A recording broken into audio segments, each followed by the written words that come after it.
ત્યારે સાહેબ આયા ગઈકાલે મીટિંગ કરીને ગયા કે બ્રિજરાજભાઈની સભામાં નહીં જાતા, બ્રિજરાજભાઈની સાથે નહીં જાતા, ત્યારે આ સાહેબને વિડીયોના માધ્યમથી કહેવા માંગુ છું, જરા વિડીયો ફેરવીને દેખાડો.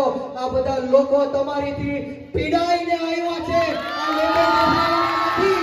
લોકો ધમકાવાના નથી. આ તમારી ધમકીથી કે ગભરાઈથી આ લોકો ખુલ્લેઆમ આજે આમ આદમી પાર્ટીની સભામાં આવ્યા છે. ગઈકાલે જ હમણાં મને ખબર પડી કે આ ભ્રષ્ટાચારી ભાજપના નેતાઓએ બંધાળી ગામમાં જ મીટિંગ કરી. વાત સાચી કે ખોટી?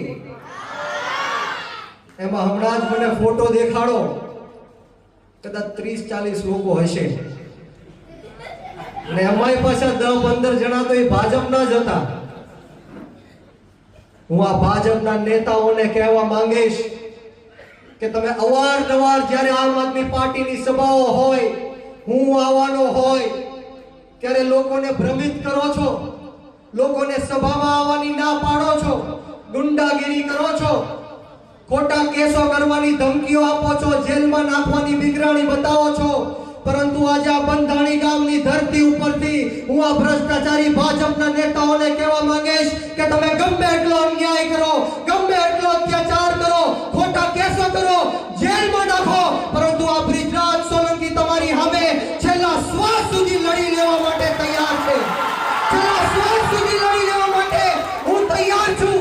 અને તમને લોકોને કહેવા માટે આવ્યો છું કે કોઈનાથી ડરવાની જરૂર નથી, કોઈનાથી ગભરાવાની જરૂર નથી. આ ઈ બ્રિજરાજ સોલંકી છે જે વીર વચરાજને માનવાણો વાળો વંશજ છે. કદાચ મારું માથું આ સોલંકી વીર વચરાજનો વંશજ છું, કદાચ મારું માથું ઉતરી જાય તો પણ આ બ્રિજરાજ સોલંકીનું ધડ આ સમાજ માટે લડતું રહેશે. તમારે કોઈ ડરવાની જરૂર નથી, ગભરાવાની જરૂર નથી. ડરવા અને ગભરાવા વાળાનું નામ બ્રિજરાજ સોલંકી નથી, યાદ રાખજો. ડરવા અને ગભરાવા વાળાનું નામ બ્રિજરાજ સોલંકી નથી. હું આજે તમને કહેવા માટે આવ્યો છું કે લાગશે વાર પણ આવશે મજા.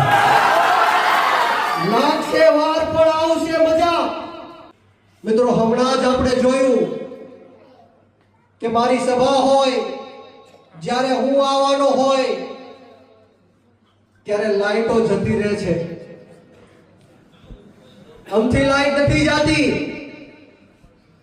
પરંતુ આ એક ડર છે, આ એક ખૌફ છે.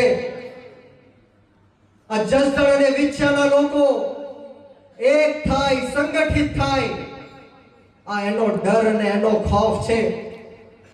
તમે મને ધાક ધમકીઓ આપી, ભાવનગરમાં આવીને મારા વિરુદ્ધમાં ષડયંત્રો કર્યા કે બ્રિજરાજભાઈને કઈ રીતના ખોટા કેસો થકી જેલમાં નાખવામાં આવે, એના ચારિત્ર ઉપર સવાલો પૂછવામાં આવે.